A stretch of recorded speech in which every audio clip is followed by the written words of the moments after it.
Kian adorait jouer au football. Et puis, à l'âge de 12 ans, ses yeux ont commencé à le faire souffrir. Il avait du mal à se concentrer, à lire, même à taper dans un ballon. Il s'est renfermé sur lui-même. Kian était en train de devenir aveugle. J'étais terrifié. Je voulais pas devenir aveugle. Pendant 3 ans, sa mère l'a emmené consulter de nombreux médecins pour savoir ce qui lui arrivait. Pendant ces 3 ans, le pire a été de s'entendre dire qu'on ne pouvait rien faire. Il allait devenir aveugle et voilà, c'était tout. Au cours de toutes ces consultations et tous ces examens, aucun médecin n'a pensé à lui prescrire ceci. 2 capsules par an peuvent sauver la vue d'un enfant, et même sa vie. Ce remède a déjà sauvé plus de 5 millions de personnes. Et ce n'est pas un médicament. Ça, c'est de la vitamine A. Pourquoi Kian souffrait-il d'une telle carence en vitamine A? Depuis l'âge de 6 ans, il ne se nourrissait que d'aliments peu nutritifs, comme le poulet ou les frites. Il refusait catégoriquement de manger des fruits et des légumes. Il préférait mourir de faim que d'en manger. Et si on le forçait, il les vomissait. Des centaines de milliers d'enfants malnutris sont sur le point de devenir aveugles à cause d'une carence en vitamine A. La plupart vivent dans des pays en voie de développement, mais s'ils sont diagnostiqués tôt, leur vue peut être sauvée. Pour Kian, des compléments alimentaires fortement dosés en vitamine A ont permis de sauver son œil droit, mais pas son œil gauche. La vitamine A a le pouvoir de redonner la vue aux aveugles.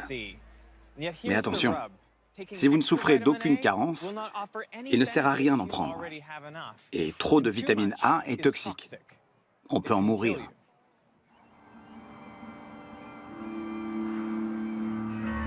En 1913, 2 explorateurs sont en perdition dans l'Arctique, Douglas Mawson et Xavier Mertz. Ils n'ont presque plus rien à manger et se retrouvent face à un choix difficile, manger leur chien ou mourir.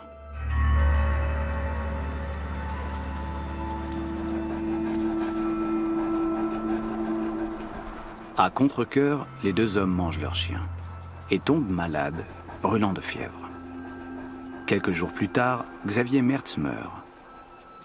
Contre toute attente, Douglas Mawson parvient à regagner le camp de base.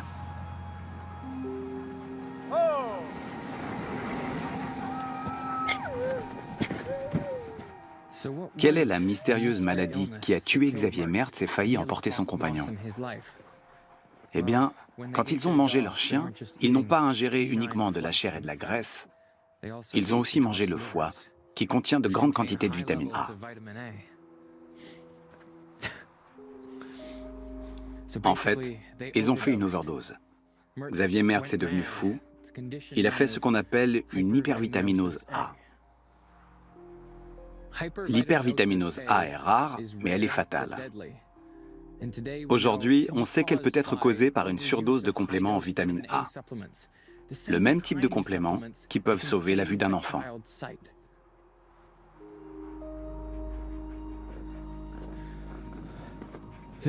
Ce pouvoir et cette complexité sont au cœur de la grande histoire des vitamines.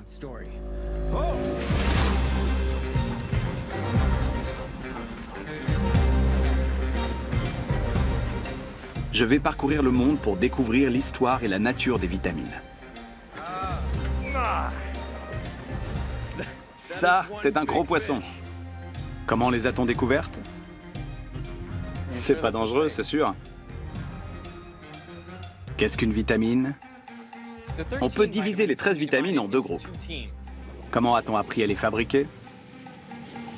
Tonight, Walgreens and Target have pulled the products nationwide. Et sont-elles sans danger?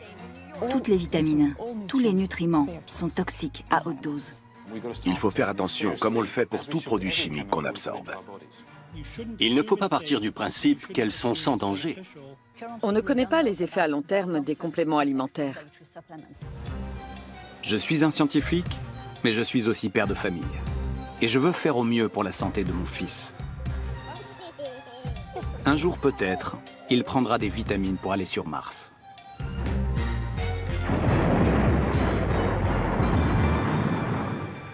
Des experts du monde entier affirment que la prise de vitamines peut sauver des vies.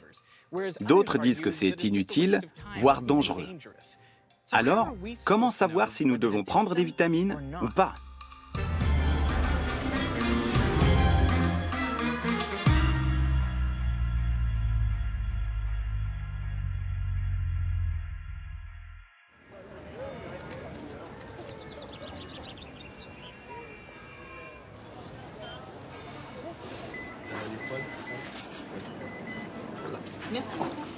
Chaque jour, partout dans le monde, les êtres humains suivent un même rituel. Choisir leur nourriture. Tu veux tester Une qu'on n'a jamais faite hein. Non, bah non, on a déjà fait celle-là. Et celle-là? celle-là? Ouais. Ou sinon l'italienne, mais bon. Qu'est-ce que c'est? C'est une girafe. C'est très important d'essayer de manger équilibré, surtout depuis qu'on a les enfants. On n'a pas besoin de saucissons. On mange très peu de produits industriels. On achète nous-mêmes les produits, on les cuisine. On n'a pas l'habitude d'acheter des choses qui ont été transformées par l'industrie. C'est pas dans nos habitudes. Le goût, c'est le plus important. Il vaut mieux manger quelque chose de bon, pas bio, que de... C'est du bio pas bon. Oui, que de bio, pas bon. C'est un petit marron. Petit rond. Ah oui. Qu'est-ce que vous avez acheté? Alors, on a acheté des superbes pommes. C'est des galas et des... Granny. Granny. Granny Smith. Tout ça bio.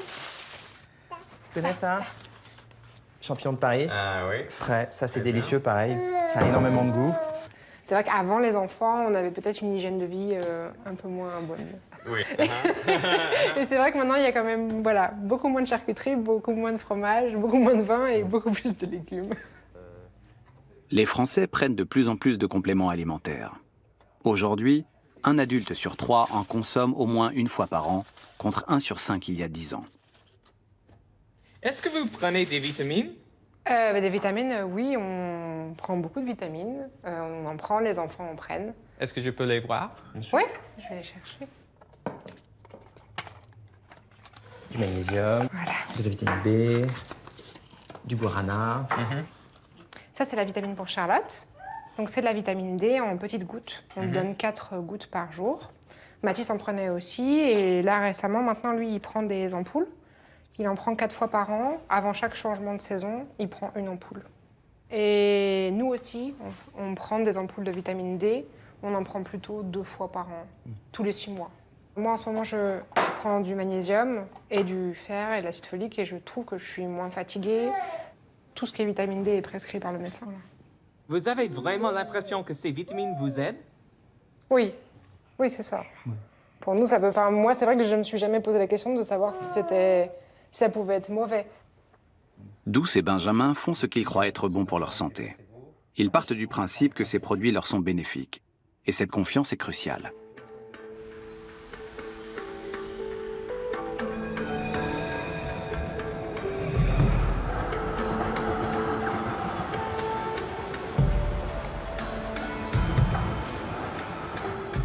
Nous sommes plus d'1 milliard à prendre au moins une vitamine ou un complément alimentaire. Nous espérons ainsi rester en bonne santé aussi longtemps que possible. Mais la plupart d'entre nous ne savent rien de ces produits. Ce plat banal contient presque tous les nutriments et les vitamines dont nous avons besoin. On trouve des vitamines A, B et K dans la salade, plein de vitamine B dans le poulet, de la vitamine C dans la tomate, de la vitamine K dans le concombre, de la vitamine D dans le jaune d'œuf. Il y a même des vitamines dans le café qu'on ajoute du lait ou non. En réalité, ce plat contient toutes ces vitamines-là.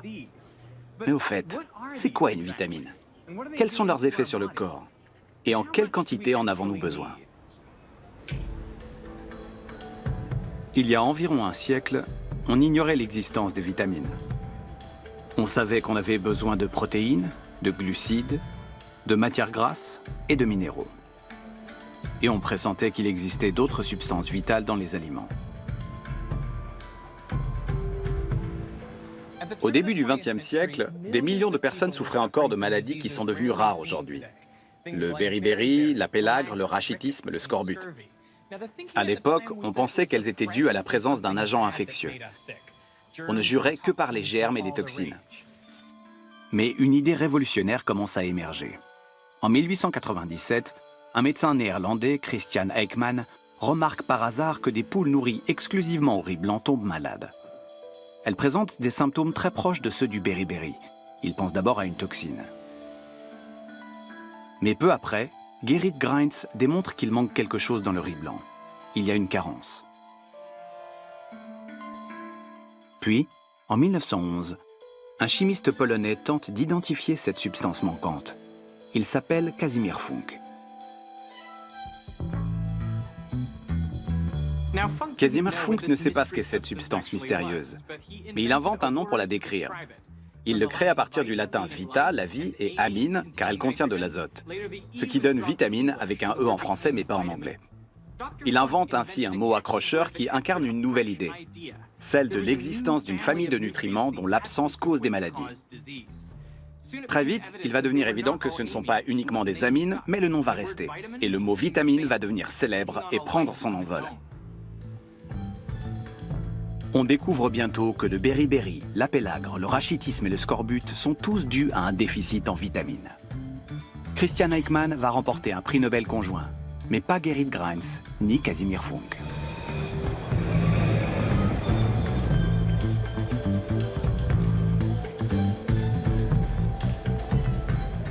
En quelques décennies, on va identifier 13 vitamines.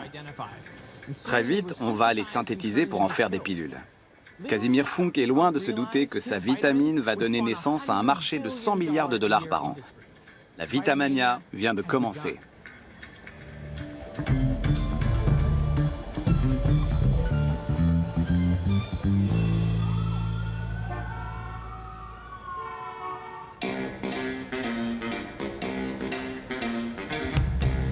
Me voici dans l'un des plus grands salons mondiaux de la nutrition.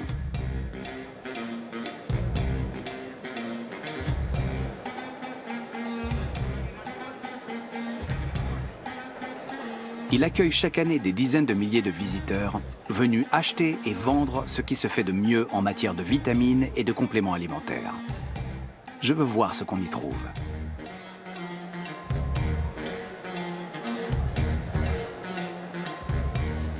Vous ressentez les effets sur le cerveau au bout de 4 jours. Au niveau des capacités cognitives, de la mémoire, on dort comme un bébé. On sait que l'argent en tant qu'élément chimique a des propriétés antivirales, antifongiques, antibactériennes. Il augmente le taux de globules blancs et booste le système immunitaire. Ce sont des vitamines naturelles issues d'extraits de plantes et au lieu de les mettre dans un sirop sucré, on les met dans la nourriture.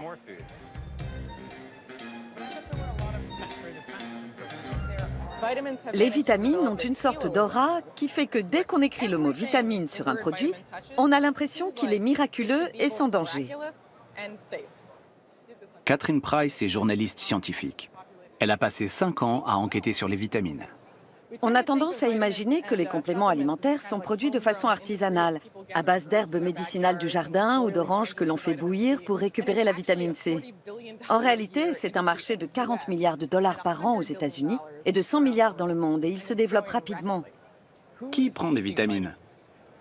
Plus de la moitié des Américains prennent des compléments alimentaires. Et c'est drôle, parce que c'est plutôt la moitié de la population qui se porte bien. Il faut être un minimum sensibilisé aux questions de santé pour acheter ces produits. Il contient des oméga 3, 6 et 9, et c'est la seule source végétale d'oméga 7 dans le monde. Tous nos produits multivitaminés ont une base d'oméga 3 d'huile de poisson et de vitamines B12 et D3. C, D, E, toutes les vitamines B, acide folique, il y a de tout. Généralement, les vitamines sont prises en automédication, sans aucun avis médical. La catégorie la plus représentée, ce sont les multivitamines. On nous inculque dès notre plus jeune âge que ces cocktails vitaminés sont à prendre au cas où. Par exemple, si on ne mange pas assez de fruits et de légumes au quotidien. Le marché des vitamines repose en grande partie sur l'espoir qu'elles suscitent chez les gens. Cette poudre ici est une formule à base de citrate de magnésium. Notre antifatigue est à base d'un complexe complet de vitamine B. Ce sont des modificateurs de réponse biologique. Il y a des vitamines là-dedans? Ah, oui? Un peu. Regardez, ici. Et puis, Catherine m'apprend quelque chose d'incroyable. Comment la production de vitamines est-elle encadrée? Elles ne le sont pas au sens où on l'entend généralement. En théorie, la FDA, l'Agence américaine des aliments et des médicaments, doit les contrôler. Mais dans les faits, et c'est valable pour les 85 000 compléments alimentaires du marché, il n'y a pas d'obligation de prouver qu'elles sont sans danger ou efficaces pour les commercialiser. Donc, pas d'encadrement. L'agence ne peut pas exiger de ses fabricants des analyses prouvant les bienfaits ou l'absence de danger de leurs produits. Et ce n'est pas seulement aux États-Unis. En Australie et en Europe, la loi n'oblige pas à prouver l'innocuité des compléments alimentaires pour les mettre en vente. Et les vitamines pour enfants?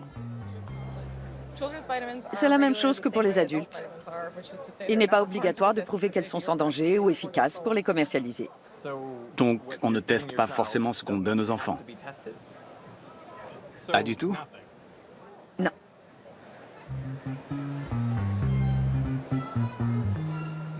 Aujourd'hui, nous avons le pouvoir extraordinaire de manipuler notre alimentation.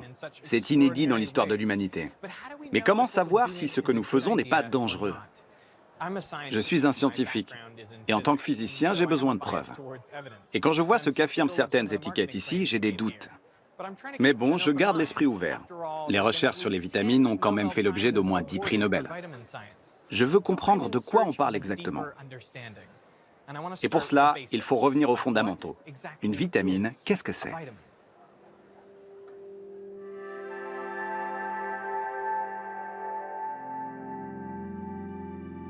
Les vitamines sont des composés essentiels à la vie. Sans eux, on tombe malade. On peut même mourir.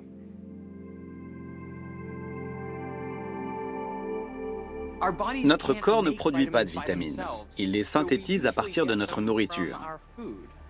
Pour l'instant, on a identifié 13 vitamines. Enfin, on les a regroupées sous ce nom, mais ce sont des molécules très différentes, avec des effets très différents. Il y a la vitamine A, 8 vitamines B, les vitamines C, D et E, et la vitamine K. Ces 13 vitamines peuvent être réparties en deux groupes. Les vitamines solubles dans l'eau, soit toutes les vitamines B et la vitamine C, et les vitamines solubles dans la graisse, soit les vitamines A, D, E et K, ADEC. En quoi est-ce important? En fait, on élimine facilement l'excès de vitamines hydrosolubles dans l'urine, mais on stocke les liposolubles dans le foie et le tissu adipeux. On peut donc les accumuler et atteindre des concentrations toxiques. Comment étudiez-vous les vitamines? Je recherche tous les composants de notre nourriture. Yasmine Probst est diététicienne. C'est une experte en vitamines. Donc ça, c'est la quantité de vitamines dont on a besoin au quotidien? Oui, c'est une représentation très proche de la réalité, c'est très peu.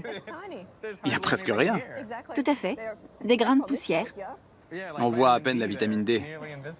C'est vrai? On dirait quelques pincées de sel ou d'épices. Ouais? Oui. C'est vraiment tout petit. Petit comme une graine de pavot. Donc, pour couvrir tous mes besoins quotidiens en vitamines, je dois manger ça. Exactement. Ça fait pas beaucoup. Moi, ça me ferait un seul repas. J'ai l'impression que c'est le plat et le dessert. C'est ce dont un homme adulte a besoin. On a l'impression qu'il faut manger des quantités énormes, toute une assiette d'épinards par exemple, pour combler les besoins quotidiens en vitamines. Alors qu'en fait, c'est assez peu. Oui, je crois qu'il y a un malentendu.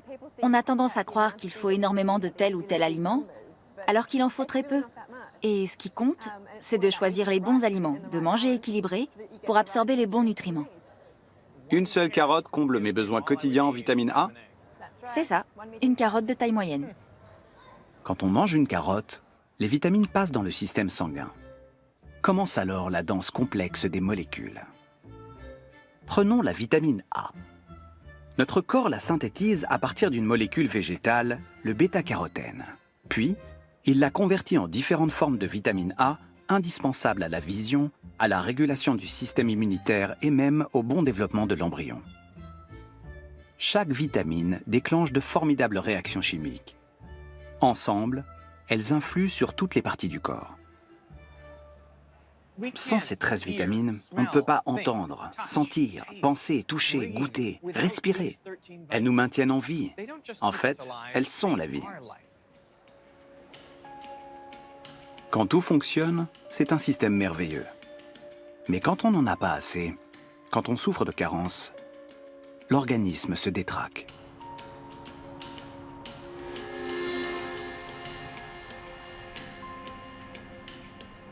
Je me suis rendu compte que j'étais tout le temps fatigué.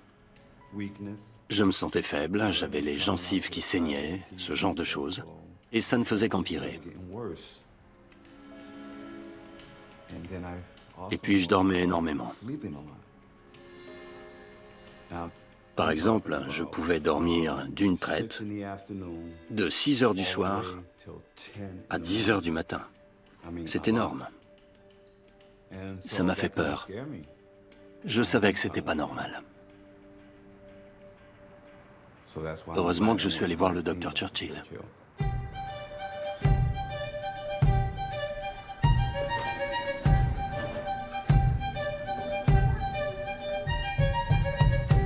La maladie de Sonny Lopez, personne n'y avait pensé. On ne la dépistait plus depuis des décennies. Mais son cas n'est pas isolé.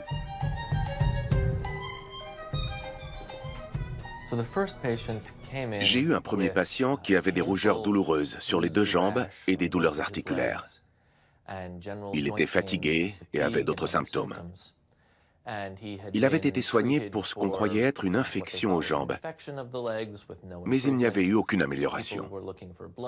On avait alors pensé à des caillots de sang, mais là encore, les tests avaient été négatifs. Quelqu'un a eu alors l'idée de l'interroger sur son alimentation. On s'est aperçu que depuis plusieurs années, il ne mangeait que du pain blanc et du fromage industriel. Pas de fruits, pas de légumes, rien qui puisse lui fournir les apports nutritionnels de base. Suite à cela, on a voulu vérifier son taux de vitamine. On n'a pas détecté la moindre trace de vitamine C. Son taux était à 0. Eric Churchill est abasourdi. Ses patients souffrent d'une maladie qui a pratiquement disparu depuis un siècle. Le scorbut. C'est quelque chose qu'on associe aux pirates du XVIIIe siècle. On ne pensait pas que ça existait encore.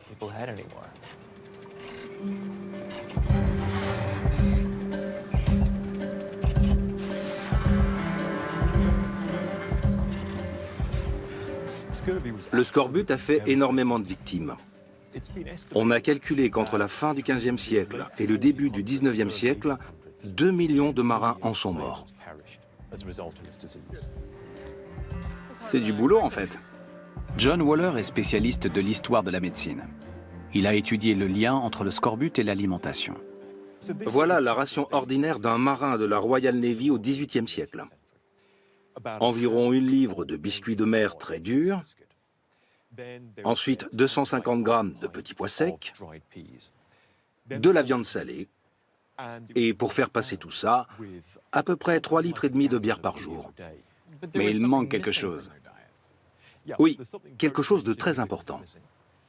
C'est la vitamine C, bien sûr. On avait l'intuition que certains aliments pouvaient guérir le scorbut. L'idée n'était pas nouvelle. Elle avait déjà été découverte et oubliée plusieurs fois. De temps à autre, un médecin prescrivait un agrume à titre d'essai, et les marins recouvraient alors miraculeusement la santé. Mais la consommation d'agrumes n'est jamais devenue une pratique habituelle. Quand a-t-on compris comment guérir du scorbut? C'est arrivé progressivement, mais il y a eu quelques épisodes fondateurs. En 1747, par exemple, un chirurgien de bord écossais a procédé au premier essai clinique contrôlé de l'histoire de l'humanité. James Lind avait été témoin des horreurs du scorbut. En général, les médecins de bord prescrivaient aux malades différents remèdes et croisaient les doigts. Mais Lind a voulu tenter autre chose. Il a choisi 12 hommes atteints du scorbut et il les a répartis en groupes de 2. Chaque groupe mangeait sa ration ordinaire et prenait des traitements soi-disant curatifs. Cidre, vinaigre, eau de mer, élixir de vitriol, c'est-à-dire de l'acide sulfurique dilué, décoction d'ail et de moutarde ou orange et citron. Les 2 marins qui prenaient des agrumes ont vu leur état s'améliorer considérablement. Ceux qui avaient pris du cidre allaient un peu mieux. Les autres ont continué à dépérir et ils se sont rapidement retrouvés à l'article de la mort. Cette expérience lui a permis d'aboutir à une conclusion très claire. Les fruits frais et les légumes peuvent être utilisés pour soigner le scorbut. L'expérience de Lind est fondatrice, selon vous? À elle seule, cette découverte a sauvé des millions de vies. Ça, c'est un fait indiscutable. Mais le travail de Lind a eu un impact plus large et plus durable. Parce que par la suite, cet essai clinique contrôlé ou comparatif est devenu la norme en médecine. C'est une innovation extrêmement importante. On avait découvert une méthode fiable pour identifier les traitements qui fonctionnent.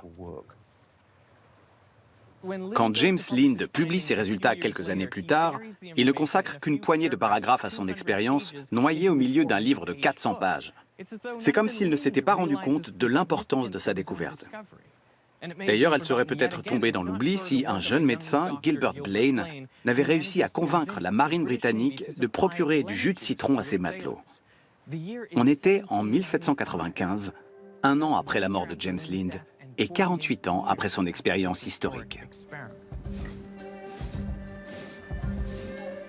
Le citron et plus tard le citron vert deviennent l'arme secrète de la Royal Navy. La marine britannique s'impose comme la première du monde. Les fruits ont décidé de la destinée de nations entières. Ils nous ont permis de traverser les océans, de vivre et de prospérer, alimentés par une nourriture adéquate. Pourtant, le pouvoir salvateur des vitamines semble parfois retomber dans l'oubli. Il y a combien de personnes ici? Une quinzaine. Vous habitez là depuis longtemps? 5 ans. Ça fait un bail. Oh oui. Voilà mon royaume.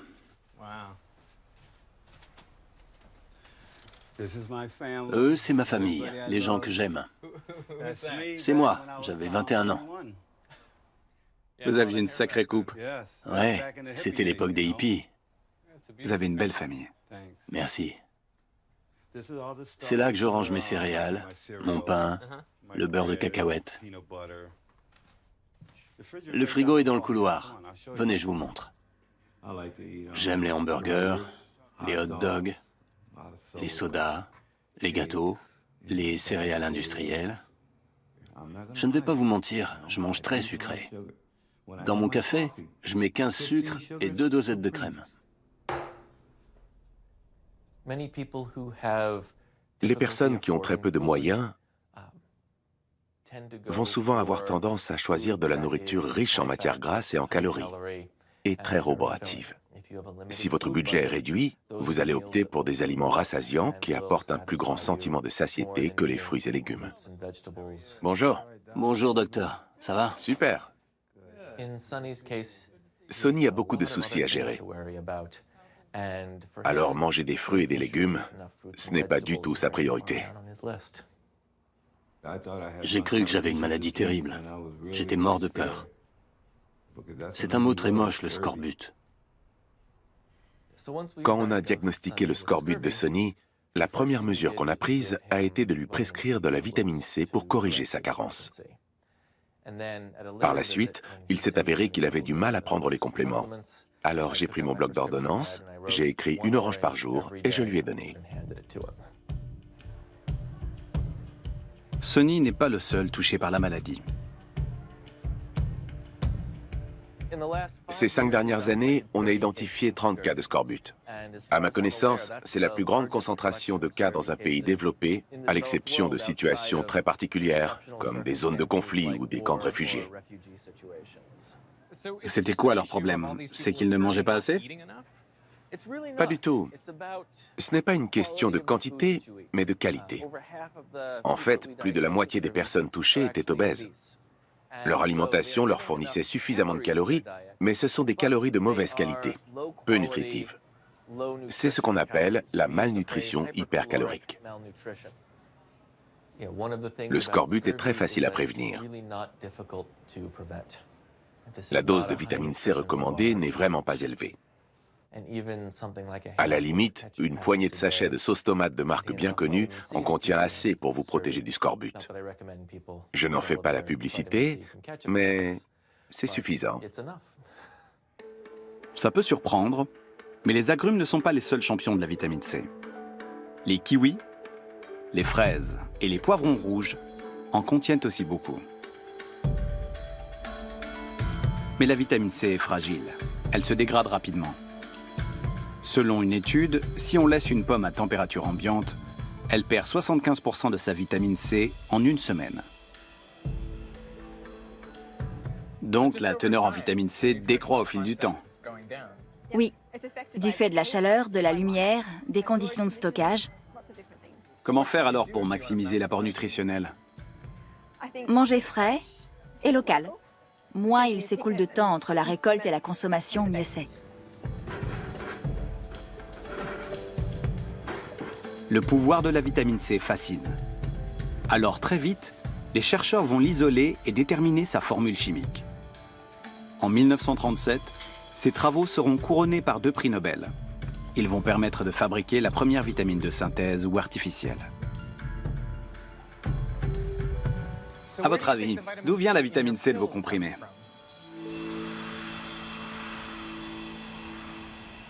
Ça, c'est la dernière usine de production de vitamine C encore en activité en Occident.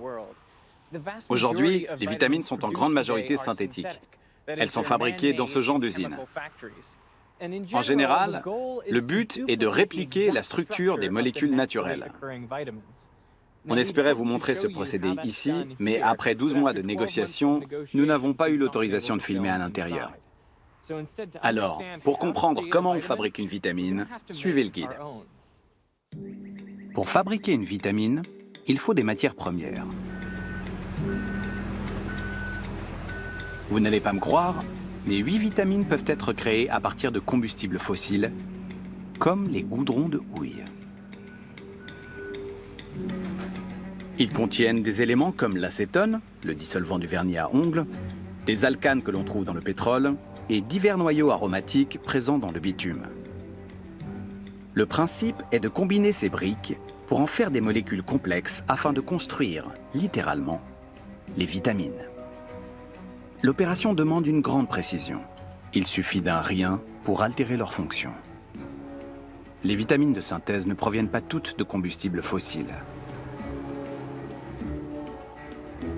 On peut par exemple extraire le sucre du sirop de maïs, le faire fermenter avec des bactéries et grâce à une réaction chimique, obtenir de la vitamine C de synthèse. La plupart des vitamines artificielles ont la même formule chimique que leur équivalent naturel, mais sans les fibres et micronutriments des aliments. Bref, la différence c'est que notre source de vitamines n'est plus la nature, mais l'usine.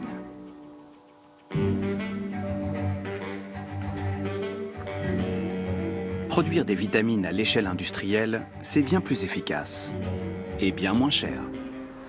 Aujourd'hui, la Chine fabrique plus de 80% de la vitamine C disponible dans le monde. Il est assez difficile de savoir d'où viennent les matières premières. Ce qui est sûr, c'est qu'elles sont produites, comme ici, de façon artificielle.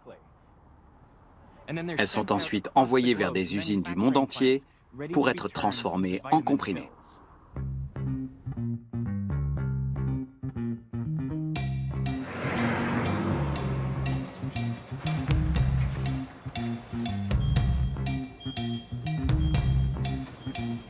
En Australie, la loi oblige les fabricants à tester les ingrédients à la livraison. On doit s'assurer que le produit correspond à ce que dit l'étiquette. Ensuite, la fabrication commence.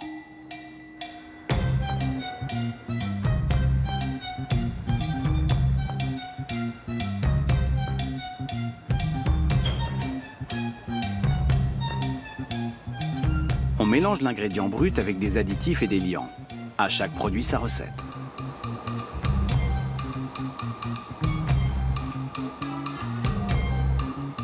On a vu que les quantités de vitamines requises pour la santé sont infimes. Alors, de quoi est fait le reste du comprimé?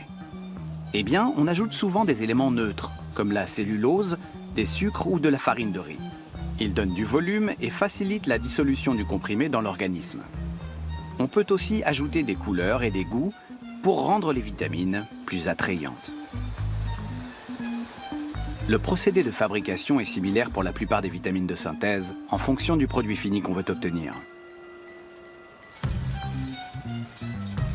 Des milliers de comprimés anonymes sont déversés dans des contenants. Vient ensuite l'étape de l'étiquetage pour les identifier. Les vitamines ont désormais une identité, une marque. Elles sont prêtes à inonder le marché.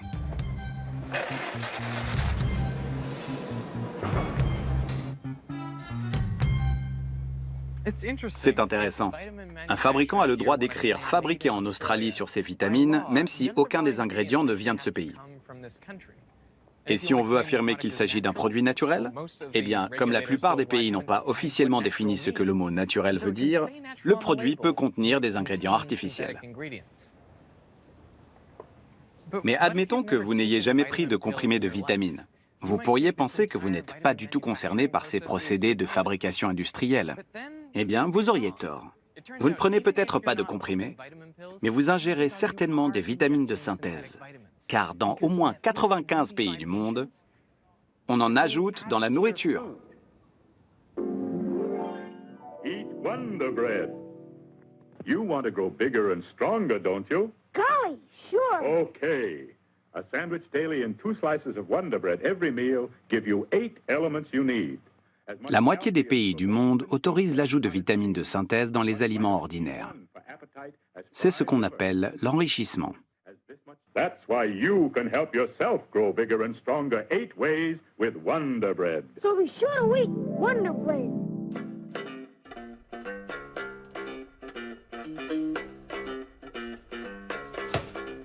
Aux États-Unis et en Australie, il est obligatoire d'enrichir la farine du pain et la margarine. Souvent, les entreprises décident d'elles-mêmes d'enrichir leurs produits en vitamines, surtout en vitamine B.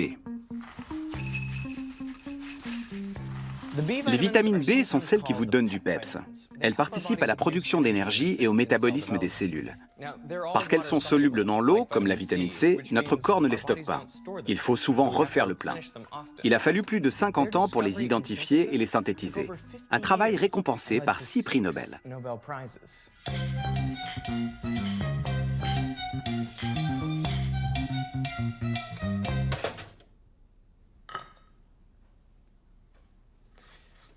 Dans le pain, on ajoute souvent de la vitamine B9, le célèbre folate.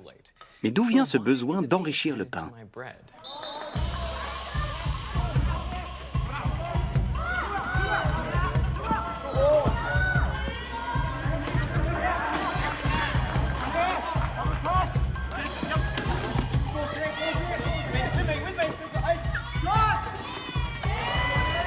Kim Robbins a 29 ans. C'est une star internationale de basket en fauteuil roulant.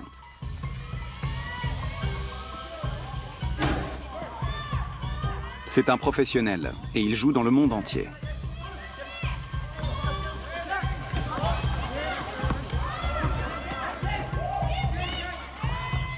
Sa vie entière a été déterminée par le folate.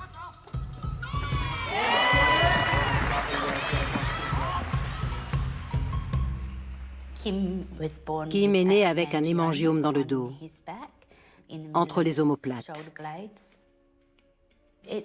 C'était une lésion qui ressemblait un peu à une marque de naissance. On nous a assuré que tout allait bien.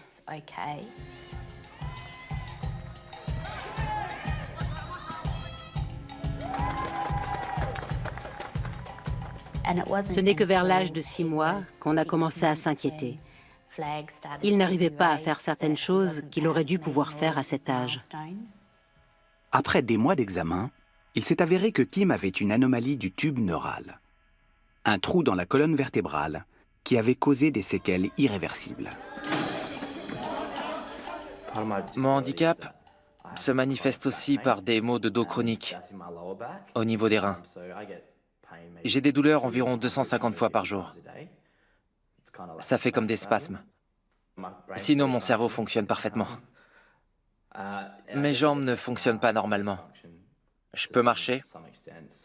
Pas super bien, mais je peux faire quelques pas. Les anomalies du tube neural peuvent être dues à une carence en folate bien avant la naissance.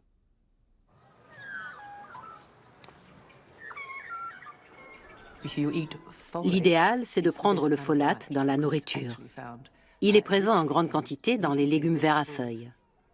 On le trouve aussi dans les asperges, les fraises, les céréales complètes.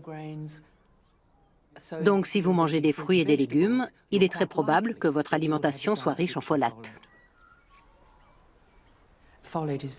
Le folate intervient dans la réparation de l'ADN et de l'ARN, mais aussi chez le fœtus, lors de la multiplication rapide des cellules. Il est donc essentiel à cette étape. Fiona Stanley a participé à une étude internationale sur les enfants. L'étude a démontré qu'une carence en folate dans l'alimentation d'une mère, même avant sa grossesse, pouvait entraîner de graves séquelles in utero. Les organes majeurs du fœtus commencent à se former avant même qu'une femme sache qu'elle est enceinte. Et l'un des premiers de ces organes, vers la 7e semaine, c'est le tube neural. Au départ, il est ouvert, comme une petite gouttière. Et petit à petit, il se referme à partir du milieu. Je l'imagine comme une fermeture éclair. Tous les liens s'imbriquent pour former le tube neural. Et s'il manque un maillon, on a une anomalie du tube neural. La mienne est entre les vertèbres T2 et T6, donc assez haut. Ma moelle épinière est un peu atrophiée. Certains messages passent et d'autres non. Quand une femme sait qu'elle est enceinte, il est peut-être déjà trop tard. Alors les scientifiques ont cherché le moyen de mettre du folate, sous une forme ou une autre, dans un aliment de consommation courante.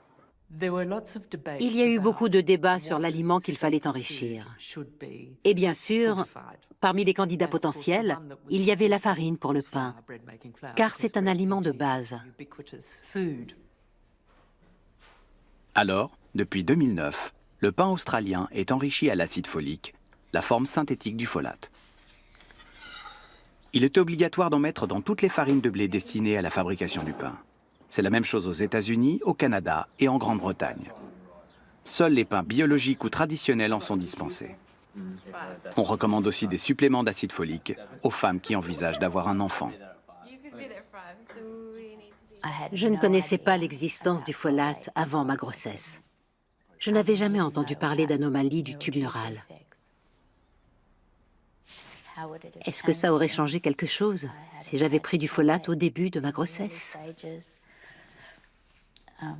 Oui, ça aurait changé beaucoup de choses. Peut-être que Kim n'aurait pas été handicapée. Je ne peux rien changer à ce qui est arrivé. C'est comme ça. Et je ne peux pas me le reprocher.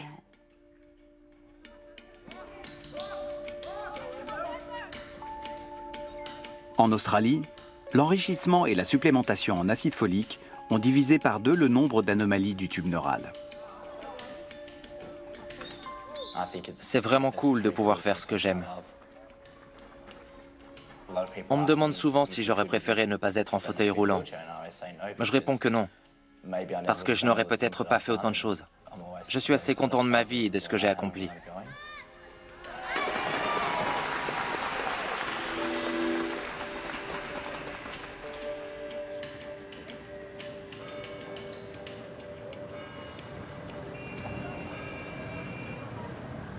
En Europe, on enregistre chaque année plus de 4000 anomalies du tube neural. Pourtant, ici, l'enrichissement des aliments n'est pas obligatoire. Alors, pourquoi l'Europe a-t-elle choisi une approche différente? Mathilde Touvier dirige une équipe de recherche qui enquête sur le rapport entre l'alimentation et la santé. Ça, c'est pour moi. Tenez. Merci. Alors dites-moi, lesquels de ces pains sont enrichis? Aucun d'entre eux. En France, on n'enrichit pas la farine. Mais vous avez aussi des anomalies du tube neural. Oui, bien sûr. D'ailleurs, on recommande aux femmes qui envisagent une grossesse ou qui viennent de tomber enceinte de prendre de la vitamine B9 pour prévenir les risques d'anomalies. Mais pourquoi vous n'en mettez pas dans le pain? En France, le pain est un aliment sacré en quelque sorte. C'est un produit traditionnel. On ne le transforme pas. Pourtant, vous ajoutez des vitamines dans certains aliments. Oui, certains aliments sont enrichis en vitamines ou en minéraux, mais ce n'est pas obligatoire. C'est aux fabricants de choisir. Si je comprends bien, ce qui vous inquiète, ce n'est pas de manquer de vitamines, mais d'en prendre trop. Oui, ça dépend des pays. En France, ou plus généralement en Europe, on n'a pas tellement de problèmes de carence. Le problème, ce sont plutôt les excès. Trop de sucre, trop de sel, voire trop de vitamines. Si on prend des aliments enrichis, des aliments de base riches en vitamines et minéraux ou des suppléments, on peut arriver à des apports excessifs. Bon appétit. Bon appétit. Vous mangez des aliments enrichis en vitamines? Non. Non. Pourquoi? Parce que alors moi, j'aurais peur de faire une surdose. C'est-à-dire qu'à un moment, on prend déjà beaucoup, parce qu'on mange beaucoup déjà de légumes, plus les compléments, plus si on prenait des aliments enrichis, je crois que j'aurais peur de dépasser justement la dose journalière, de prendre trop de vitamine C. Et les aliments qui sont enrichis, je ne sais pas trop comment c'est fait l'enrichissement. Je préfère prendre les vitamines à part en me disant ça c'est un médicament, je sais que je prends un médicament. Et quand je mange de la nourriture, je ne mange pas des médicaments.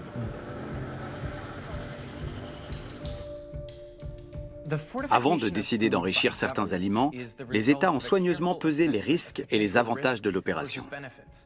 Mais aujourd'hui, l'industrie alimentaire peut enrichir quasiment tous ses produits sans que la décision fasse l'objet d'un examen. Aux États-Unis, on peut écrire sur l'étiquette d'un produit qu'il fournit 200% des apports journaliers recommandés. Mais si on recommande 100%, pourquoi prendre 200%? Les Américains sont habitués à ce genre d'affirmation. Ils sont habitués à entendre que trop, c'est beaucoup mieux. En Europe, on n'est pas du tout dans cet état d'esprit. Aujourd'hui, il y a une vitamine qu'on ajoute de plus en plus dans les produits alimentaires. C'est la vitamine D. On a établi un lien entre une carence en vitamine D et le cancer, des maladies cardiaques, la démence, en tout, plus d'une centaine de pathologies. Certains avancent même qu'on serait en pleine carence globale de vitamine D. Alors, comment savoir si on doit en prendre davantage ?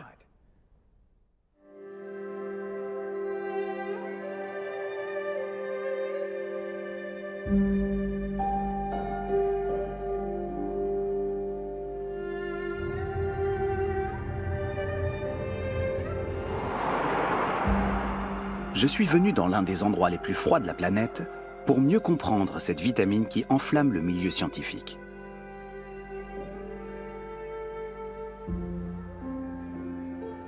Pendant des siècles, une maladie terrible et mystérieuse a touché des milliers d'enfants à travers le monde. Leurs os étaient peu résistants et cassaient facilement, beaucoup souffraient de déformations et beaucoup mouraient. Cette maladie, on l'a appelée le rachitisme, mais on ne connaissait pas sa cause. Bizarrement, il y avait moins de cas ici, sur les côtes de Norvège. Et tout semblait indiquer que c'était grâce aux poissons.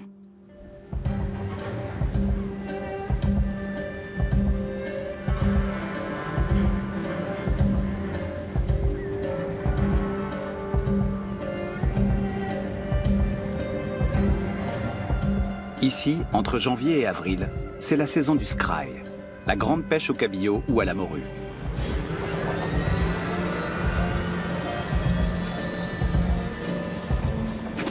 On en pêche plusieurs centaines de milliers de tonnes. Leur chair contribue à nourrir le monde. Ça, c'est un gros poisson. Mais ils ont une autre valeur. On en tire un remède traditionnel, l'huile de foie de morue. Ici, en Norvège, les récits du pouvoir guérisseur de cette huile miracle remontent à plus de 1000 ans. C'était un élément clé de l'alimentation viking. Il leur donnait force et vitalité. Les Scandinaves l'appelaient l'or de la mer. On s'en met partout. Je suis pas sûr d'aimer ça. Comment on sait lequel a un gros foie? C'est celui-là, je dirais. C'est le foie? Oui, exactement. Alors, l'huile de foie de morue, c'est un aliment ou un remède? C'est les deux. Si vous mangez du foie et que vous prenez de l'huile de foie de morue tous les jours, vous ne serez jamais malade. Enfin, vous aurez peut-être le mal de mer. Mais pas de vraie maladie. Ça a le goût du poisson? Le goût est assez spécial. Vous aimez ça? Non. On ferme les yeux et on boit.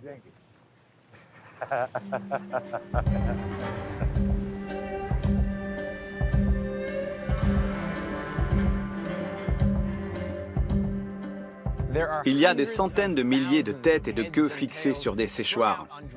On en voit dans presque tous les villages. C'est vraiment impressionnant de voir l'ampleur de la pêche au cabillaud dans la région. Et l'odeur. Des villages entiers sont enveloppés de cette puanteur. Les gens d'ici disent que c'est le parfum de l'argent. Mais la valeur du cabillaud et de son foie va bien au-delà. Elle touche à la santé.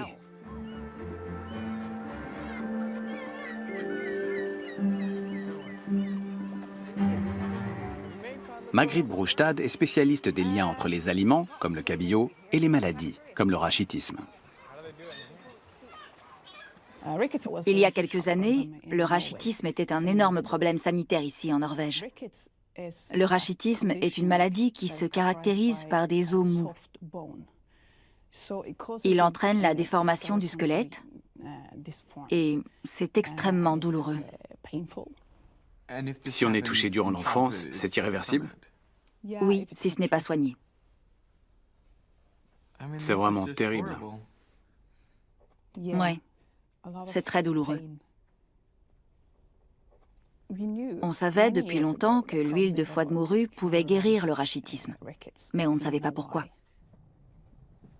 Margriet et moi sommes venus voir comment on transforme le cabillaud en huile de foie de morue.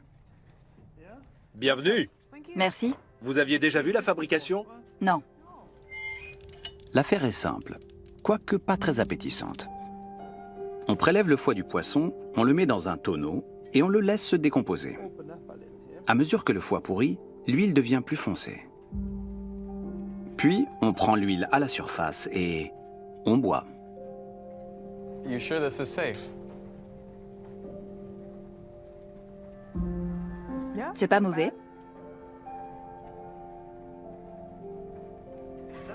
C'est bien meilleur que dans mes souvenirs d'enfance.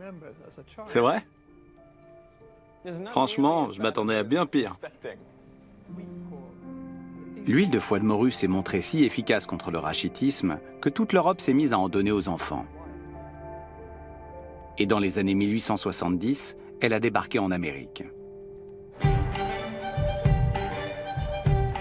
Le marketing de masse a commencé. Mais on ne savait toujours pas pourquoi ça fonctionnait.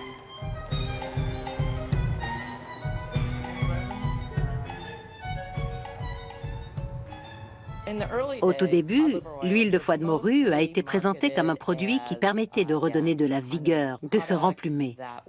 Cette marque, Scott's Emulsion, était l'une de celles qui se vendait le mieux. Scott a commencé à fabriquer ce produit dans les années 1870. Il croyait vraiment à la publicité. Et il a fait fortune avec son émulsion. Quand on commercialise un produit, on essaie d'encourager les gens à en consommer le plus possible. À la fin des années 1890, l'industrie de l'huile de foie de morue est en pleine expansion. Mais le marketing est en avance de plusieurs décennies sur la science. Il faudra attendre 1913 pour que deux biochimistes, Elmer McCollum et Marguerite Davis, montrent l'existence d'un nutriment essentiel dans l'huile de foie de morue. Ils l'appellent le liposoluble A. A pour la première vitamine. Plus tard, Elmer McCollum identifie une autre vitamine dans l'huile de foie de morue, le liposoluble D, la quatrième vitamine. Et il prouve que c'est la vitamine D qui guérit le rachitisme. On a ces découvertes scientifiques qui viennent renforcer un marché déjà existant. Les entreprises qui commercialisaient ce type de produit n'auraient pas rêvé mieux. C'est vraiment incroyable. Oui, ça l'est. Il semble qu'un autre élément entre en jeu. En 1920, une microbiologiste appelée Harriet Schick mène une expérience sur des enfants. On donne de l'huile de foie de morue à la moitié d'entre eux et rien à l'autre moitié. Sans surprise, les enfants qui ont pris de l'huile ne sont pas touchés par le rachitisme. Mais la scientifique remarque autre chose.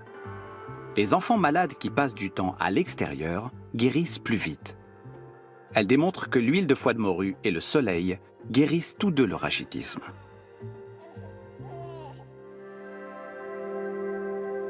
Et le lien, c'est la vitamine D.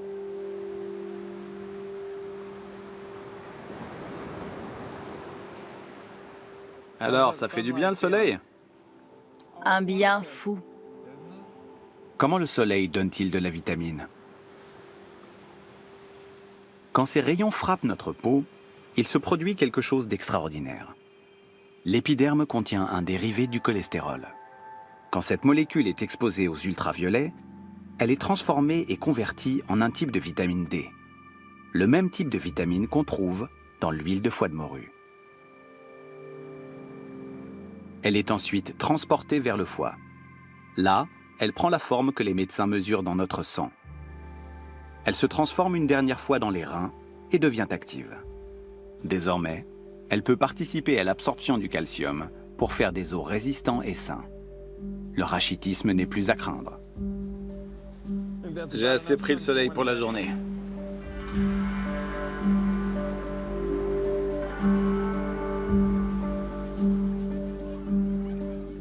Mais en hiver, le Grand Nord est plongé dans la pénombre. Pendant de longs mois, on manque de soleil et donc de vitamine D. Alors, au fil des générations, les habitants ont mis au point un menu assez remarquable, capable de compenser ce déficit.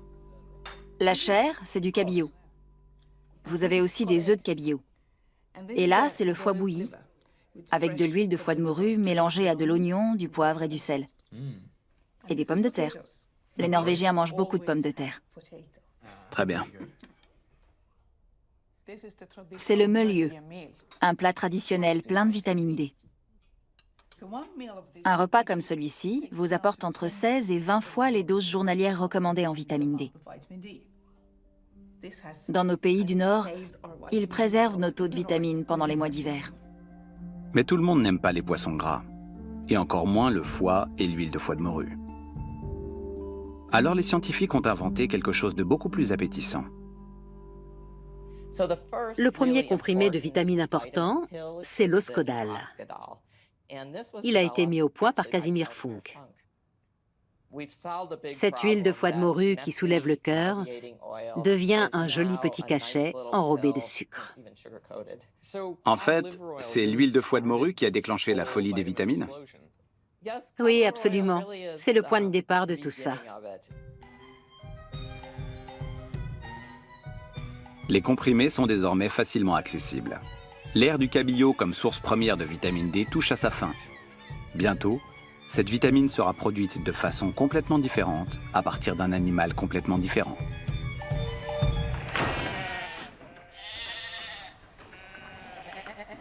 Aujourd'hui, la quasi-totalité des comprimés de vitamine D est fabriquée à partir de la laine huileuse des moutons.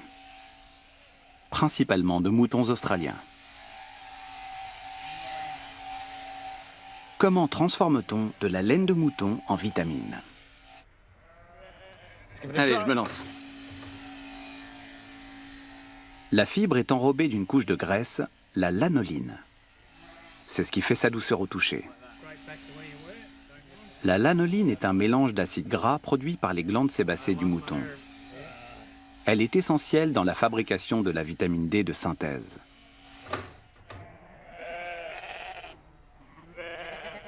Et voici comment on peut l'extraire. D'abord, on sépare la lanoline de la laine en la plaçant dans un mélange d'eau bouillante et de détergent. La lanoline est composée à 15% d'un dérivé du cholestérol, le même qu'on retrouve sous notre épiderme. Il faut l'extraire puis l'oxyder pour produire une nouvelle molécule. On irradie cette dernière à l'ultraviolet et on obtient un précurseur de la vitamine D. Ce procédé chimique imite un processus naturel, l'effet du soleil sur notre peau. Encore quelques étapes et on obtient le produit fini, la vitamine D de synthèse.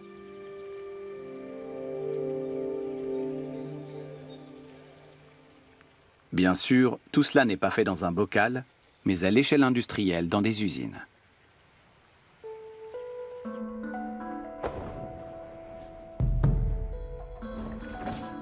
Des chimistes de l'université de Melbourne ont calculé qu'on pouvait gagner beaucoup d'argent avec une peau de mouton. Sur Internet, la vitamine D3 se vend à environ 50 $ australiens le gramme, une trentaine d'euros. Mais en comprimé, le gramme peut atteindre 3 700 $, 2 400 €, ce qui rend la vitamine D plus précieuse que l'or. Reste la question en or, justement. Doit-on prendre des comprimés de vitamine D ?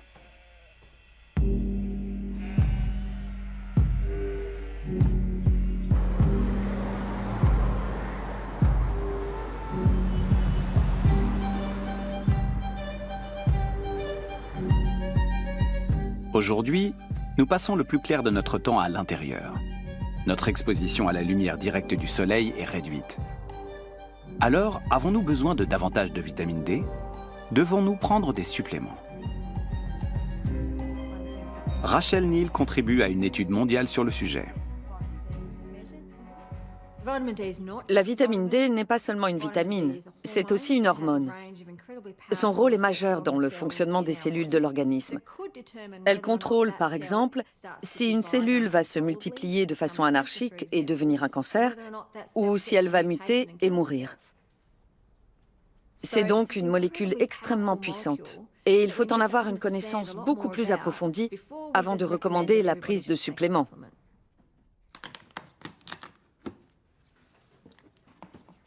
Rachel dirige l'un des plus grands essais cliniques du monde sur les doses élevées de vitamine D. 21 000 individus participent à l'étude. Pendant 5 ans, ils vont prendre soit un comprimé de vitamine D, soit un placebo à base de sucre. Le but est de déterminer si les compléments de vitamine D réduisent les risques de cancer et d'autres pathologies. Le grand public a tendance à croire que les effets bénéfiques de la vitamine D sur des problèmes de santé comme le cancer ou les maladies cardiovasculaires sont prouvés. En réalité, on sait que la vitamine D est très importante pour les os, mais pour le reste, on n'a aucune preuve. Pourquoi tant d'incertitudes? D'abord, on ne sait pas exactement quels sont les apports journaliers nécessaires. Pour mesurer la vitamine D dans le sang, on utilise généralement une unité qu'on appelle les nanomoles par litre. En dessous de 25 unités, on est en carence, tous les spécialistes sont d'accord là-dessus. Mais il est plus épineux de définir le taux suffisant. On sait qu'un niveau de 50 unités suffit à garantir des os en bonne santé pour la plupart d'entre nous. Mais certains avancent le chiffre de 75, 100 et même plus. Notons que les États-Unis utilisent une autre unité de mesure, les nanogrammes par millilitre. La conversion n'est pas évidente et sème la confusion entre les nations. Pour l'instant, nous n'avons pas de chiffres qui mettent d'accord toutes les organisations, tous les scientifiques et tous les médecins dans le monde. Autre controverse, les analyses de sang. En fonction des laboratoires, les résultats peuvent être très différents. Et bien qu'on sache que prendre des suppléments de vitamine D augmente son taux circulant dans le sang, on ne sait pas si c'est bon pour la santé.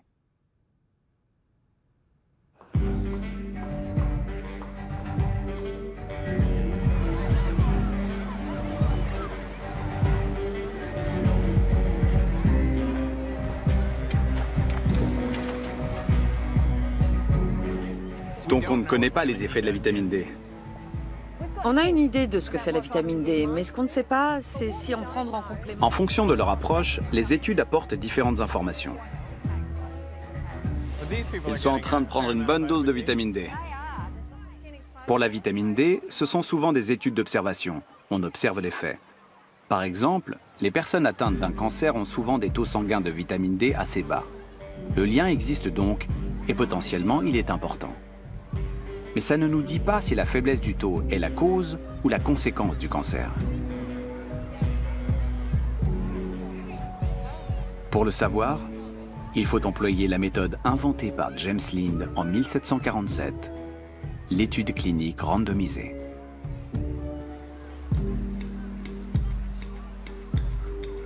Prenez un ensemble de personnes, répartissez-les au hasard en 2 groupes.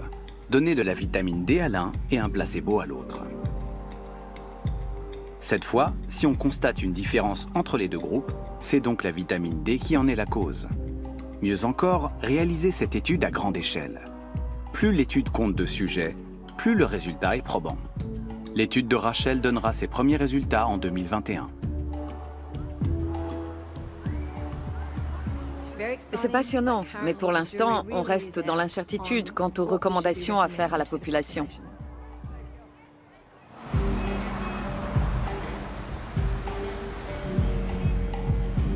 Malgré ces incertitudes, en 2016, des chercheurs britanniques ont conseillé d'augmenter l'apport journalier recommandé en vitamine D. Mais ils ne font pas l'unanimité. Depuis, l'un des grands défenseurs de cette cause a changé d'avis. Il s'appelle Tim Spector et il est généticien. J'ai beaucoup étudié la vitamine D au cours des 15 dernières années. Nous avons été les premiers à montrer que les gènes ont une incidence sur le taux de vitamine D. On avait toujours cru qu'il dépendait de l'exposition à la lumière ou de la consommation de poissons gras. En fait, il peut varier de 50% en fonction de nos gènes. Donc, le taux normal de vitamine D sera différent d'un individu à l'autre. Ce principe vaut pour toutes les vitamines qu'on a pu tester jusqu'à présent. Par conséquent, il y a autant de taux normaux que d'individus. Votre taux normal peut être 3 fois plus élevé que le mien, et on est capable de déterminer à coup sûr les taux suffisants ou trop bas. Il faut que l'opinion publique sache qu'il y a une controverse. Les hormones et les vitamines sont importantes, mais attendons que des études aient été faites avant de prendre une décision. C'est aberrant de foncer vers les produits chimiques et de s'inquiéter après. Il faut être sûr de ne pas prendre une décision néfaste. Il est évident qu'il faut soigner les personnes qui souffrent de carences en vitamine D et reconnaître la réalité de ces carences. Mais pour l'instant, nous ne pouvons pas affirmer que prendre un complément de vitamine D sera bénéfique. Et si tout simplement, on prenait davantage le soleil?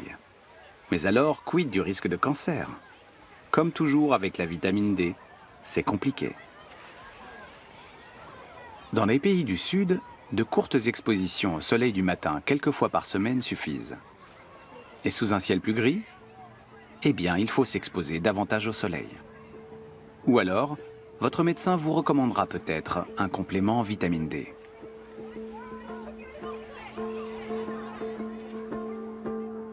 Alors, je prépare sa vitamine, c'est 4 gouttes.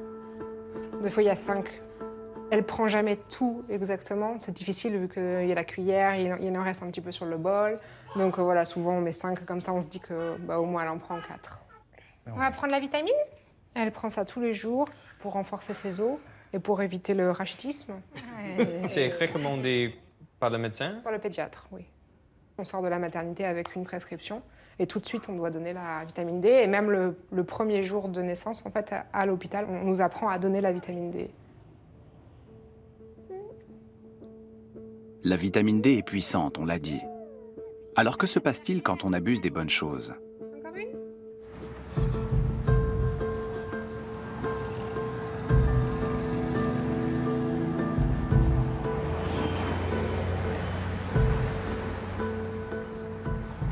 Ils sont nés à 9h45. Il est sorti en premier et elle est arrivée tout de suite après. Ils ont 1 minute d'écart. Quand Becky Jackson a accouché de ses jumeaux, elle était aux anges. Là, ils ont 3 mois. Au début, Joe était très potelé. Et puis, vers 5 mois, Becky a remarqué que sa fille ne grandissait pas aussi vite que son frère. Elle a commencé à s'inquiéter. Ici, elle a 5 mois. On voit qu'elle a des poches sous les yeux qui sont plus enfoncées. Et son visage est un peu bizarre. Ça n'avait rien d'alarmant jusqu'à cette photo-là. Soudain, tout bascule. Elisabeth ne prend pas de poids, elle ne mange plus. Un jour, en changeant sa couche, j'ai remarqué que son ventre était creusé. Elle avait les côtes saillantes et sa peau avait un aspect et une texture étrange, un peu comme de la pâte à pizza. Becky emmène sa fille chez le médecin pour une analyse de sang. Le lendemain, la pédiatre la rappelle. Elle m'a dit « Il faut que vous alliez tout de suite à l'hôpital. Dans son sang, c'est le chaos. Les taux qui devraient être bas sont hauts et inversement. Rien n'est à sa place.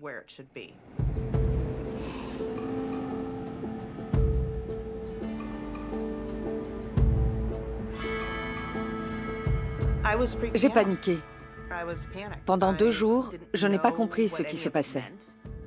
C'était ça le plus angoissant. Les examens ont révélé qu'Elisabeth avait un taux élevé et toxique de vitamine D, ce qui entraînait des concentrations de calcium très élevées dans le sang. Avant Elisabeth, je n'avais jamais vu de cas de concentration toxique de vitamine D. Elle n'avait que 5 ou 6 mois. Et à cet âge, l'alimentation du bébé se réduit au lait maternisé. Donc, il a fallu enquêter sur les causes de ce taux. Quand ils m'ont parlé d'hypercalcémie, j'ai fait comme tout parent, je suis allée me renseigner sur Internet. J'ai lu tout ce que j'ai pu à ce sujet. Et dans chaque article, je voyais qu'on parlait toujours de taux élevés de vitamine D, de surdose. Et là, j'ai tout compris. On prend d'abord du lait de chèvre en poudre, on en met 8 mesures. Becky n'a alors pas assez de lait pour les 2 jumeaux. Elle nourrit Joe exclusivement au sein, mais complète l'alimentation d'Elisabeth avec un lait maternisé fait maison. Vitamine C, vitamine E, calcium de corail, huile de foie de morue. Une recette biologique à base de lait de chèvre et de coco, vendue dans une épicerie bio locale. De la lécithine de soja, qui est un épaississant. Ne voulant que le bien de son enfant, Becky décide d'ajouter un petit quelque chose au mélange. Et pour finir, la vitamine D. Vous en mettiez combien? La recette dit 1 goutte. 1 goutte. C'est tout ce qu'il faut mettre. C'est tout. Ça me semblait ridicule. C'est idiot, ça ne peut pas avoir d'effet sur qui que ce soit. Alors, je mettais le compte-gouttes entier. Un compte-gouttes entier pour bébé fait en général 1 millilitre, soit entre 20 et 30 gouttes. Quand on a trop de vitamine D, on réabsorbe le calcium. Parmi les symptômes de cette forte concentration en calcium, on a une augmentation des urines, un manque d'appétit et donc un risque élevé de déshydratation. Si cet état avait persisté sans traitement ou intervention, Elisabeth aurait pu faire une insuffisance rénale.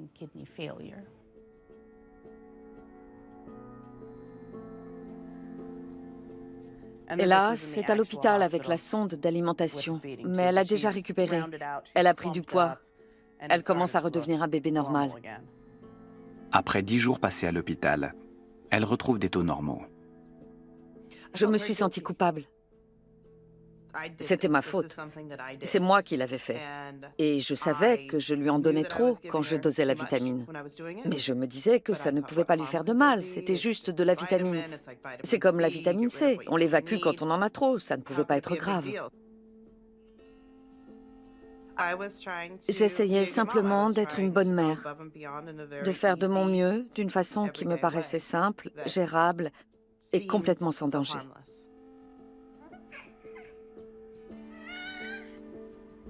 Les gens sous-estiment le pouvoir de ces vitamines, et notamment de la vitamine D. Des petites erreurs peuvent avoir de grandes conséquences. Des doses 10 fois, 100 fois trop fortes, et c'est le drame. Désormais, Elisabeth va très bien. Tout est revenu à la normale. Il est difficile de faire une surdose de vitamines avec la nourriture. Mais avec les vitamines de synthèse, rien de plus simple puisqu'on peut en prendre de grandes quantités. Les vitamines solubles dans les graisses comme la vitamine D peuvent s'accumuler dans la masse graisseuse et atteindre des niveaux de concentration dangereux. Becky Jackson et sa famille ne sont pas un cas isolé. En 2015, le Centre antipoison américain a recensé plus de 3000 appels pour des enfants de moins de 6 ans qui avaient pris trop de vitamine D.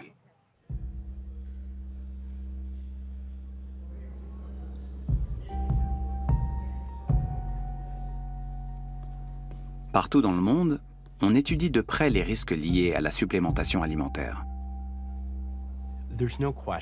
Les données compilées sur des décennies montrent clairement que ces suppléments ne sont pas sans risque. Aux États-Unis, ils envoient chaque année des dizaines de milliers de consommateurs aux urgences. Et des milliers d'hospitalisations sont dues à des effets secondaires graves des compléments alimentaires. Tonight, Walgreens and Target have pulled the products nationwide. GNC did the same in New York. En 2015, à New York, les compléments alimentaires ont été retirés des rayons de 4 grandes chaînes de pharmacie. La plupart des compléments testés ne contenaient pas les ingrédients indiqués sur les étiquettes. Et beaucoup contenaient des polluants. On a des risques importants pour la santé du fait de manquements majeurs dans le processus de fabrication. On avait par exemple des multivitamines dans lesquelles la quantité de minéraux était 100 fois supérieure à ce qu'elle aurait dû être, ce qui a entraîné de graves problèmes de santé. Dans d'autres produits multivitaminés, on a trouvé des drogues, comme des stéroïdes anabolisants, une hormone prohibée que les haltérophiles prennent pour être plus forts. Et ils étaient présents en telle quantité qu'ils ont rendu les consommateurs malades. Chaque vitamine peut entraîner des risques spécifiques. Certains de mes patients souffrant d'ostéoporose ont des concentrations en vitamine D 5 ou 10 fois supérieures à la normale. Et les dernières études montrent que ces personnes sont plus sujettes aux fractures. Elles risquent davantage de faire des chutes. On a de plus en plus de données qui montrent que les vitamines agissent dans une fenêtre relativement étroite. Toutes les vitamines peuvent avoir des concentrations toxiques. Et parfois, ces taux ne sont pas tellement plus élevés que les apports journaliers recommandés. J'ai beaucoup de patients dont les taux de vitamine B6 atteignent des niveaux toxiques. Et ça peut notamment entraîner des lésions nerveuses. Dans les années 90, une étude sur un dérivé de la vitamine A a dû être interrompue. Il s'est avéré que les participants risquaient de mourir. Je crois que tout le monde était sous le choc. Il faut tenir compte du type de complément, de son dosage et de la personne à qui on le donne. Il est certain qu'il existe des cas dans lesquels les compléments vitaminés sont clairement bénéfiques. Il existe aussi des cas dans lesquels ils peuvent être nocifs, et beaucoup de cas dans lesquels l'issue reste indéterminée. Dans l'ensemble, ces produits ne sont pas rigoureusement sans danger. Je ne dis pas qu'ils vont faire du mal à ceux qui les prennent, pas du tout. La majorité des gens ne souffriront pas d'effets indésirables. Mais mon souci, c'est que si ces produits n'offrent pratiquement pas, voire aucun bénéfice à des consommateurs en bonne santé, mais qu'en revanche, ils leur font courir un risque, même mineur, pourquoi devrait-on les recommander? Pourquoi devrait-on même en consommer? On sait que les médicaments peuvent avoir des effets secondaires dangereux et provoquer des complications. Mais ils sont clairement indiqués sur la notice. Les médecins en tiennent compte. C'est un risque connu. Le problème des vitamines et des compléments alimentaires, c'est qu'ils sont perçus comme étant sans risque. Pourtant, ils peuvent entraîner des complications et avoir des effets secondaires. Et il peut y avoir des produits néfastes. Bref, ils ne sont pas sans risque.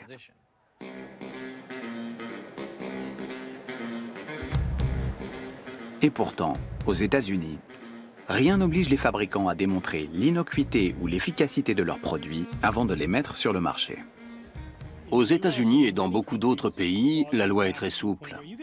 On peut mettre n'importe quel mélange de vitamines et de minéraux dans un produit, lui donner n'importe quel nom et affirmer qu'il a telle vertu thérapeutique. C'est le Far West. Le fait que la consommation de compléments alimentaires ne soit pas encadrée pose un vrai problème. On y trouve certains ingrédients qui ne devraient pas y être, et inversement. Oui, c'est un peu le Far West. La réglementation varie selon les pays. En Europe, les vitamines sont considérées comme des compléments alimentaires. Les fabricants ont l'obligation d'utiliser des ingrédients sans danger. En revanche, rien ne les oblige à prouver l'innocuité ou l'efficacité de leurs produits pour qu'ils soient commercialisés. Mais la loi est tout de même plus stricte qu'aux États-Unis. Si on veut afficher un bénéfice pour la santé sur l'étiquette, il doit être prouvé scientifiquement. La réglementation est très importante. Sinon, les fabricants pourraient dire que leur produit a des effets bénéfiques alors que ce n'est pas prouvé. On trompe les gens. Ils vont dépenser leur argent alors que le bénéfice du produit n'est pas démontré et qu'il a peut-être même des effets indésirables. Donc oui, il faut que ce soit encadré. C'est très important. En France, il faut généralement une ordonnance du médecin pour les doses élevées de vitamines.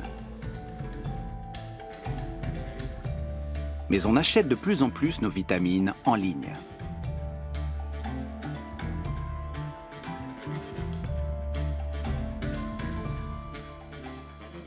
Et là, c'est aux consommateurs de se montrer prudents.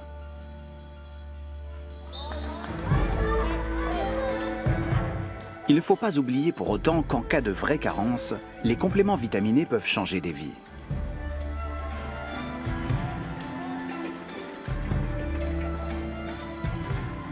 Elles peuvent sauver la vue d'un enfant. Elles peuvent sauver des vies. Mais si on est en bonne santé, sans carence connue, est-ce qu'on doit en prendre ? Je pars pour la dernière étape de cette enquête. Je vais découvrir les résultats de 50 années de recherche consacrées au maintien des êtres humains en bonne santé. Pas seulement sur Terre, mais dans l'espace.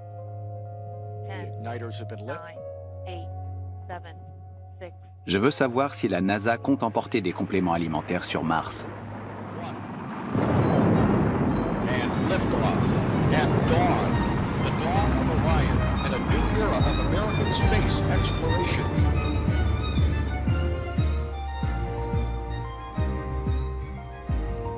La NASA se prépare à envoyer des êtres humains sur Mars vers 2030. Imaginez un voyage aller-retour de 3 ans, avec pour seule nourriture ce que vous aurez emporté à bord. Ils ne peuvent pas descendre dans la rue au restaurant s'ils n'aiment pas ce qu'on leur a préparé, ou aller à l'épicerie et avoir du choix. C'est là qu'on lyophilise les aliments. Grace Douglas dirige les recherches de la NASA sur la nutrition des astronautes. L'idée est de manger de vrais repas dans l'espace. Tous les plats lyophilisés sont fabriqués ici, dans ce laboratoire. On les prépare comme à la maison, ensuite on les place ici, on les surgèle et on retire l'eau. Une fois en orbite, on réhydrate le plat et il redevient comme il était avant. Certaines vitamines résistent vraiment bien à ce procédé.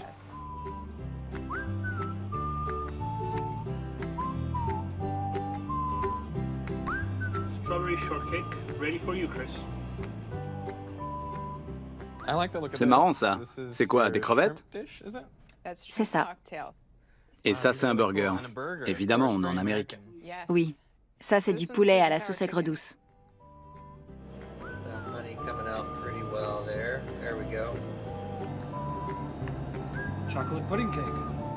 Alors, la NASA va-t-elle envoyer des compléments alimentaires sur Mars?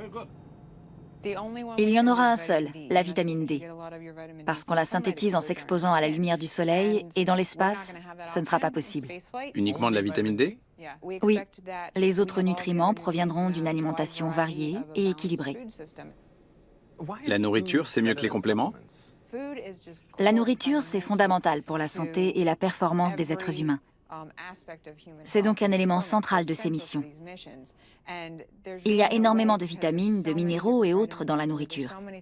Et pour l'instant, on ne sait pas les répliquer dans un comprimé. Allez, c'est parti. Je mets la quantité d'eau indiquée. J'ai l'impression que c'est vraiment un point incontournable. La nourriture est un atout crucial pour qu'un équipage parvienne sur Mars en gardant la santé et le moral. C'est indispensable. Oui, c'est un élément de base comme l'oxygène et l'eau. Sans ces 3 éléments, l'être humain ne peut aller nulle part ni faire quoi que ce soit. Alors c'est bon? Super bon. Je pourrais en manger sans problème. Pendant 3 ans? Je n'aurai que ça pendant 3 ans? Oui. This is Mission Control Houston. As we come up on the first 2 critical Orion program milestones, the service module fairing panel jettison and the launch abort system jettison, standing by for those... À mesure que nous comprenons mieux le pouvoir de la nourriture, une vérité extraordinaire se fait jour. En plus des 13 vitamines, il existe des milliers de composés chimiques, une multitude de molécules qui fonctionnent en synergie de façon complexe et souvent mystérieuse. Ensemble, ils nous protègent contre les maladies. Mais ils n'ont pas toujours le même pouvoir quand ils sont isolés de la nourriture.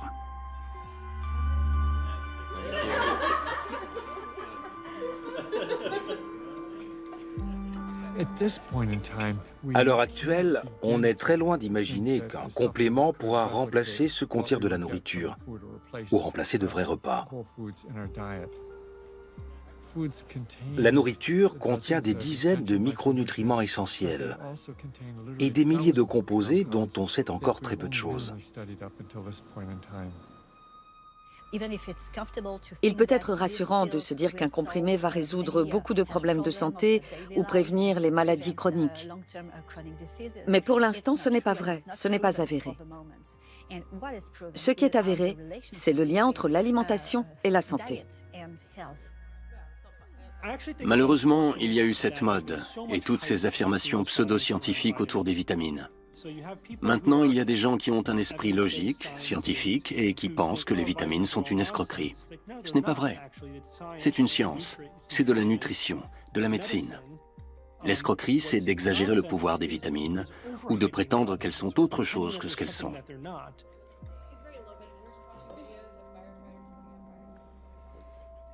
Avant, quand je pensais aux vitamines, je voyais les comprimés. J'avais oublié qu'elles venaient de la nourriture.